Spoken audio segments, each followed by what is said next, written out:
La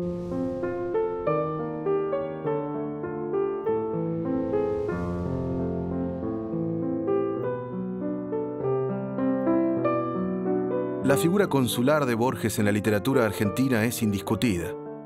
Sin embargo, ¿es posible pensar una literatura nacional después de Borges?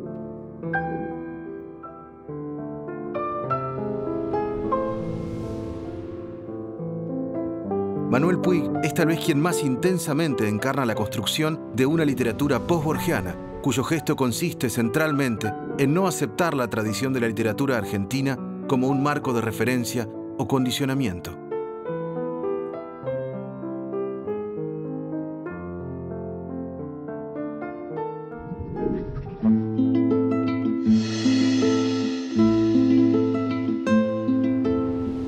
Segundo Reyes dijo que la memoria es peor que Dios cuando pierde la paciencia. Mi vida, recibí tu carta a mediodía, justo antes de entrar al comedor, y ya te estoy contestando. Yo, en ambas oportunidades, vi correr por la nuca del chofer un hilito de sangre. Y desde este desarreglo comenzó para mí un continuo vivir. Cuando los cronopios van de viaje, encuentran los hoteles llenos. Desde el sur, 200 años de literatura argentina.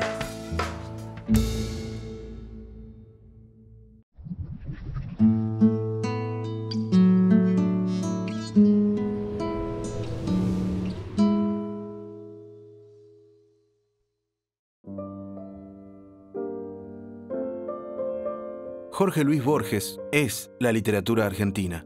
Ese parece ser el tamaño de su figura. Es el centro del sistema literario, la parte que repone el todo. Una obra colosal, hecha con una escritura de una rara perfección que lo ha colocado en la saga ya no de los grandes escritores, nacionales o continentales, sino en el privilegiado Olimpo, junto a Kafka, Joyce o Beckett, de los mayores escritores del siglo XX.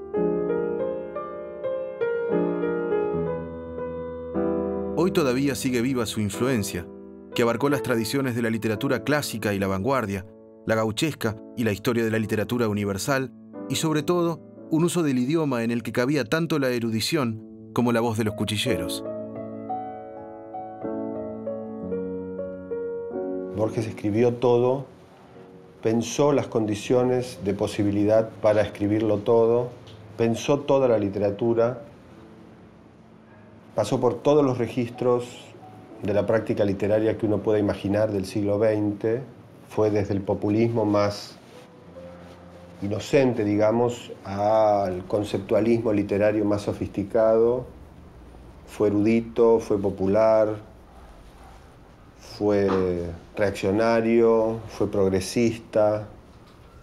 En cierto sentido, digamos, Borges es el equivalente de la literatura argentina del siglo XX, ¿no? Si uno podría mapear en Borges, en la obra de Borges, toda la literatura argentina del siglo XX.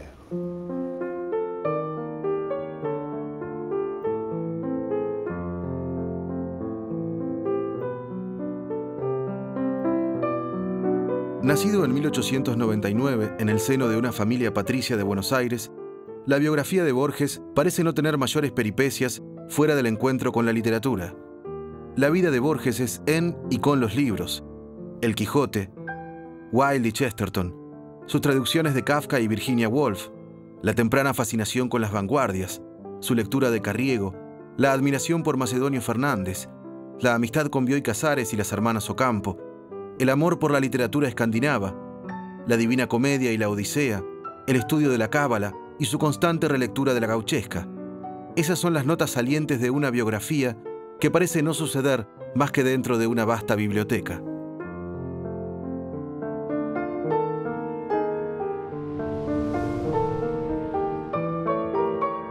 La obra de Borges tiene la forma de un sistema literario completo, con múltiples extensiones y una eficacia única, a tal punto que en cualquier lugar del mundo su nombre es el seudónimo de la literatura argentina.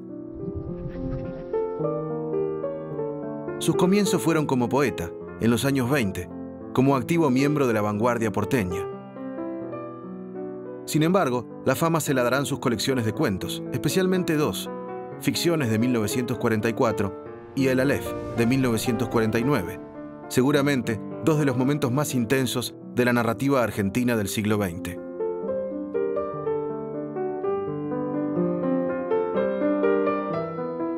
Debo a la conjunción de un espejo y de una enciclopedia el descubrimiento de Uqbar. El hecho se produjo hará unos 5 años.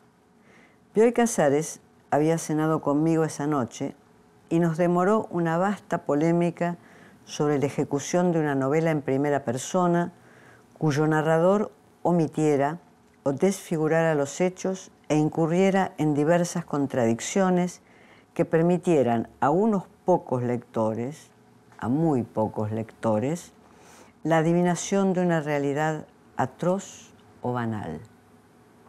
Desde el fondo remoto del corredor, el espejo nos acechaba. Descubrimos, en la alta noche, ese descubrimiento es inevitable, que los espejos tienen algo monstruoso. Entonces, Bioy Casares recordó que uno de los heresiarcas de Uqbar había declarado que los espejos y la cópula son abominables porque multiplican el número de los hombres.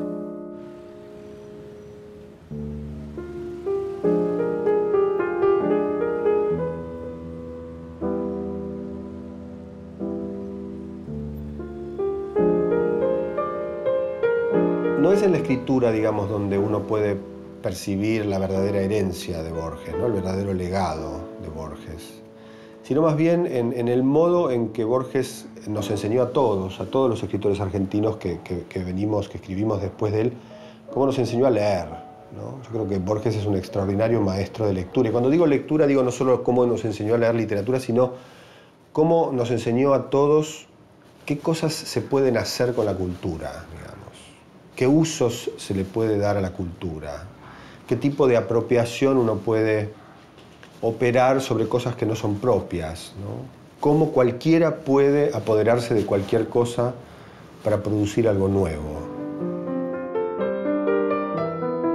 Sin embargo, la propia potencia de la poética borgiana fue artífice de un nuevo problema. ¿Cómo escribir después de él? ¿Cómo no repetir el credo del maestro? ¿Sería posible construir una poética propia alejada del influjo Borges o una incluso marcadamente anti-borgiana? Commandeur de la Légion d'honneur. La respuesta a este enigma estará en la propia trama de la literatura argentina. Se desarrollará en los 60 y tendrá un nombre propio, Manuel Puig.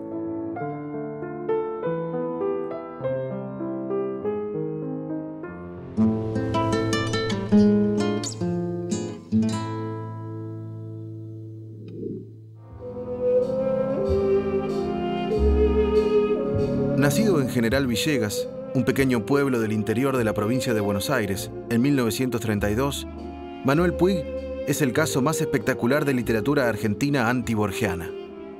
Sus materiales son la cultura baja del folletín, el cine de género, la comedia musical y un tono de melodrama que impregna casi todas sus historias. Puig no tiene un programa de intervención en la literatura argentina para decir hasta aquí llegaron las cosas, voy a torcer el río en otra dirección, como de alguna manera lo tiene Borges. Borges en la década del 20 y Oliverio Girondo, con otra estética, tienen un programa de intervención en la literatura argentina, es decir, hay que acabar con Lugones, hay que acabar con el realismo representado por Manuel Gálvez. Entonces tienen un programa de hacerle virar a la literatura argentina a 180 grados, ponerla en otra dirección, cambiarle la lengua, cambiarle la prosodia a la poesía, cambiar la forma en que se escribe prosa, es decir, tienen un programa. Mi impresión, o más bien mi convicción o mi creencia, es que Puig no tiene un programa de esa naturaleza, por varios motivos. En principio porque yo diría que no está dentro del perfil estético de Puig intervenir con un programa total sobre una literatura, lo cual no quiere decir que no haya intervenido con la misma profundidad. Lo que digo es que no estaba dentro de su... Yo casi diría que no estaba dentro de su perfil de escritor intervenir de ese modo.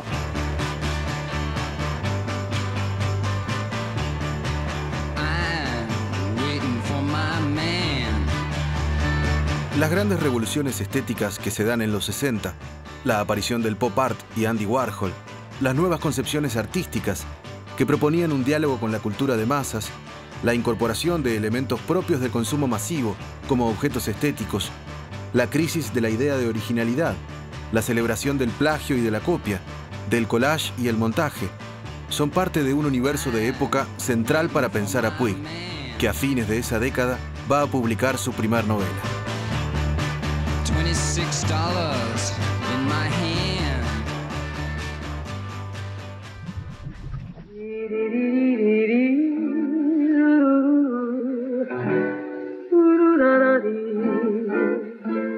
La traición de Rita Hayworth, en 1968, produce una sorpresa inesperada. Una novela experimental y al mismo tiempo plagada de elementos propios de la cultura popular, que fundamentalmente muestra una total independencia de Borges y la hegemonía cultural que el autor de la Aleph había construido hacia fines de los 60. Puig incluso tuvo problemas para publicar su primera novela, La traición de Rita Hayworth, que fue a una o dos editoriales hasta que la recogió Jorge Álvarez, porque era una novela completamente desconcertante. Nadie se animaba a decir radicalmente esta novela no debe ser publicada, pero creaba un enorme desconcierto. They once had a shooting up in the Klondike when they got Dan McGrew. Puig escribe sin que la literatura de Borges sea un marco de condiciones para él. Fue un escritor que apareció para preguntarse acerca de quiénes hacen la literatura y con qué recursos, y que muestra por primera vez una deliberada prescindencia de la tradición de la literatura argentina, lo que incluía, centralmente, la figura de Borges. Put the blame on me.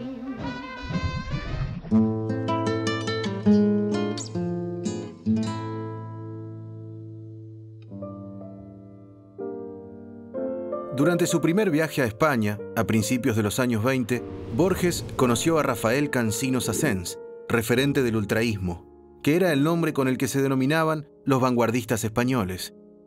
Cansinos era primo de Margarita Cansinos, una actriz y bailarina norteamericana que actuaba bajo el alias de Rita Hayworth, que dará nombre a la primera novela de Puig. Tal vez esta sea una de las pocas coincidencias entre los dos escritores. Frente a la expresión sobria y medida, Puig opondrá el mal gusto, la proliferación de lo popular, los lenguajes del cine, la radio, los géneros de la novela sentimental o el policial. Adoro la calle en que nos subimos. Y Puig es, en cierto sentido, por lo menos ese es el modo en que aparece en la literatura argentina, es como lo contrario, en el sentido de que es como un salvaje o un ingenuo, si se quiere, ¿no? Alguien que irrumpe en el mundo literario sin títulos, sin credenciales, con libros que son muy difíciles de leer en el sentido de que son libros a la vez extremadamente sofisticados y extremadamente populares.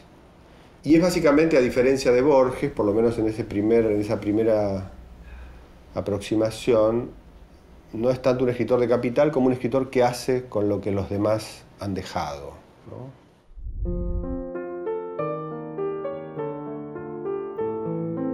Si en su ensayo El escritor argentino y la tradición de 1932, Borges había postulado «Nuestra tradición es el universo», proponiendo un verdadero programa para la literatura rioplatense, La traición de Rita Hayworth y Boquitas pintadas llevan al extremo ese supuesto.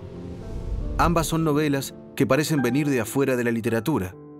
El narrador de esa glacial perfección de Tlön, o La muerte y la brújula, se transforma en alguien que presenta los materiales en bruto, que se esconde hasta desaparecer tras las voces, las conversaciones banales, los fragmentos y las interrupciones, que a veces llegan casi hasta la pérdida del sentido.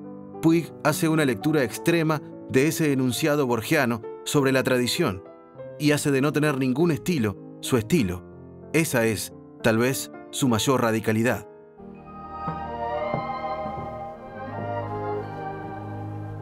La tradición tenía varias novedades. Para empezar, como en algunos cuentos de Silvino Campo, el narrador era un niño, y un niño al cual no se le podía creer mucho lo que decía. En general, los narradores a los cuales uno está acostumbrado hasta un determinado momento son narradores a los cuales se les puede confiar. Es decir, lo que cuentan es lo que sucede literariamente. Mientras que los narradores de Silvino Campo, para volver a alguien que yo creo que tiene un fuerte nexo con Puig, son narradores a los cuales no se les puede confiar, y en La traición se presenta un narrador que no se puede confiar. Es un niño chimentero que anda llevando chismes de un lugar al otro, que él mismo es construido por el chisme de esa ciudad, y por tanto es un narrador que desestabiliza mucho la posición del lector. If they ask me, I could write a book about the way you walk and whisper and look. La traición de Rita Hayworth es una novela que está prácticamente alimentada de argumentos de películas, podríamos decir, ¿no? Los personajes están todo el tiempo reciclando, repitiendo, transcribiendo, reproduciendo historias que vienen en general del cine de Hollywood de los años 40 o 30, pero también El beso de la mujer araña está en las películas de Jack Turner, un gran cineasta americano de los años 40 y 50, la película I Walked with a Zombie, Yo caminé con un zombie. La misma política tiene Puig con, por ejemplo, el archivo cultural del bolero, con el tango. La novela de Buenos Aires Affair tiene epígrafes, cada capítulo tiene un epígrafe de una película norteamericana. La novela Boquitas Pintadas tiene epígrafes de tangos. Y al mismo tiempo, digamos, si uno lee las novelas de Puig, y eso es lo que fue extraordinariamente desconcertante en el momento en que esas novelas aparecieron en la Argentina, lo que descubre es que en cierto sentido la literatura de Puig está montada sobre una especie de gigantesca inconsistencia, ¿no? En el sentido de que lo que uno lee en esas novelas son voces, rumores, murmullos, monólogos interiores completamente desconectados, voces internas que a veces incluso llegan como a ser medio alucinaciones auditivas. O sea que es como si Puig hiciera literatura con algo que está más acá de la frase, podríamos decir, ¿no? Con voces que todavía no han llegado como a articularse en una sintaxis, en una gramática, en una lengua, ¿no? Y ese valor, ese carácter como de pre-lingüístico que funciona mucho en las novelas de Puig es algo que en su momento, fines de los años 60, principios de los 70, resultaba por momentos muy difícil de clasificar, ¿no? Puig fue desde el principio un escritor completamente inclasificable. La escuela de todo ese sistema de explotación, yo creo que estaba en la pareja misma. En los hogares había un señor muy nervioso que con poco control sobre sus nervios gritaba y mandaba. que mandaba y una señora que o se hacía la sorda o acataba las órdenes, ¿no? Y no sé, yo rechacé todo eso, no pude, me pareció que era demasiado desagradable. Traté de ignorar esa realidad y, en cambio, tomar al cine como la realidad, entre comillas, no mi realidad.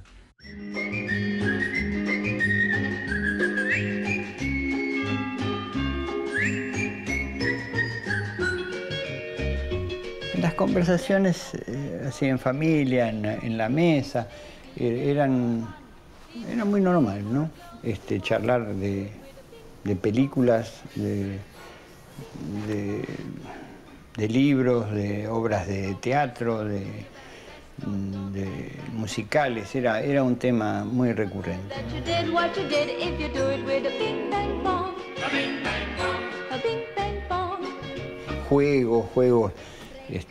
Juegos de nombres, ¿no? A mi madre, como la llamábamos, según su estado anímico, de una actriz o no, u otra.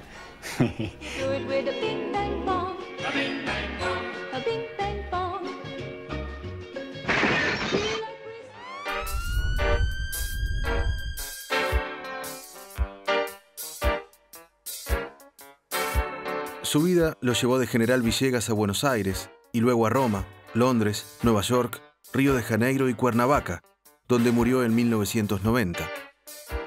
En ese recorrido lleno de saltos geográficos, las novelas de Puig se fueron escribiendo en un español sin marcas locales.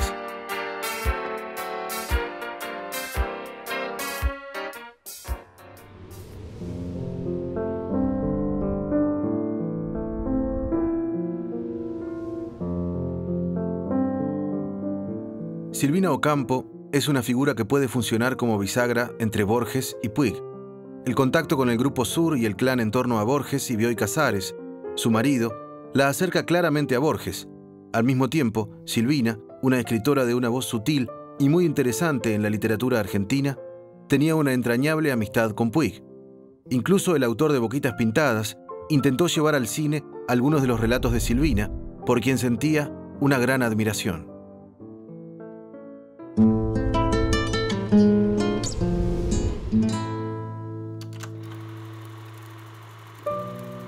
Afuera, cuando no caían las flores primaverales, la lluvia intempestiva de verano o las hojas de otoño, caía la nieve.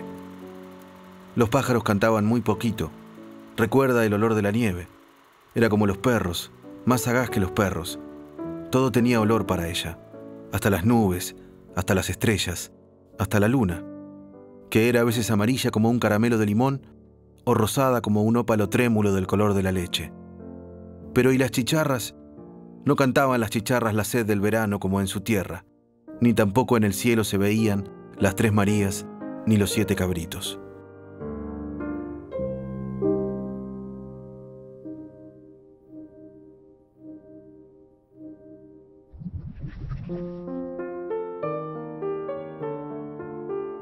En 1976, Manuel Puig decide dejar Argentina y se establece en México, donde termina de escribir El beso de la mujer araña.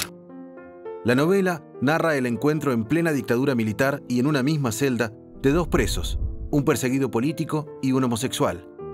La novela apareció en 1976, publicada en España por Seix Barral, e inmediatamente se transformó en un bestseller internacional.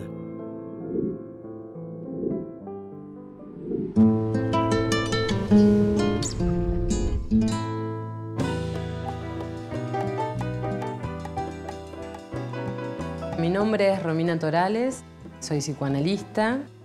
Mi encuentro con el libro, El beso de la mujer araña, fue a partir de una revista. Hay una parte donde ella va a consultar con un psicoanalista porque resulta que ella estaba con un hombre y que no lo podía besar porque su miedo era convertirse en mujer pantera. El psicoanalista que estaba leyendo se saca los anteojos, la mira.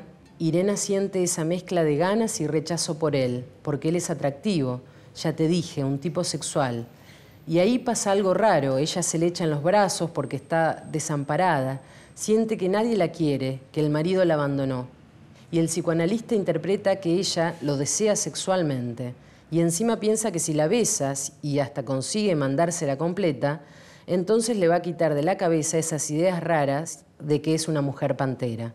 Voy a mojarme los labios con agua bendita. Me parece que es una historia de amor que se funde en besos, diferentes besos. Besos que sellan pactos, besos que traicionan, besos que llevan a la muerte y besos que, digamos, que a veces no son dados. Pero el libro tiene varios momentos donde cuenta justamente eso, ¿no? El encuentro y el momento del beso.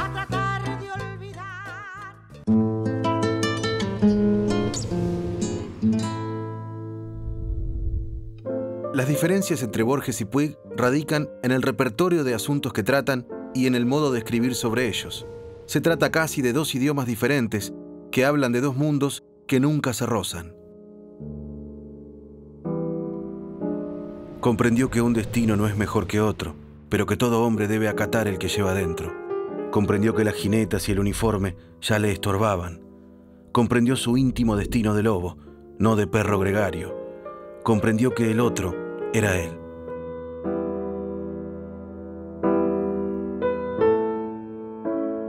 Entonces, encima de no tener la culpa de nada, si filmasen la historia de ella, ¿no ganaría ningún Oscar? Tal vez no. ¿Y qué hay que hacer para salvarse de un destino melodramático? Nada, porque no depende de uno. Te cae y te electrocuta como un rayo. Y ahora basta, no pienses más en eso. No, señorita, a mí me da miedo. Voy a rezar mucho todas las noches para salvarme de un destino melodramático.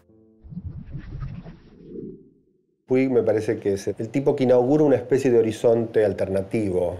A partir de Puig uno puede empezar a pensar que la literatura también puede estar hecha de otras cosas y también puede estar hecha de otra manera que lo que nos había enseñado Borges. Puig es, como decía antes, el escritor que hace literatura con lo que los demás desprecian, pero también me parece que lo que es fundamental en Puig, en el sentido de cortar con Borges, y que es fundamental también para la herencia que después Puig deja en la literatura argentina, es que Puig es un escritor que descubre que la literatura está hecha de insignificancias, ¿no? Descubre el lugar central que lo trivial, lo banal, lo intrascendente tiene en la cultura contemporánea. En ese sentido, digamos, Borges y Puig podrían funcionar como dos polos enfrentados en la literatura argentina.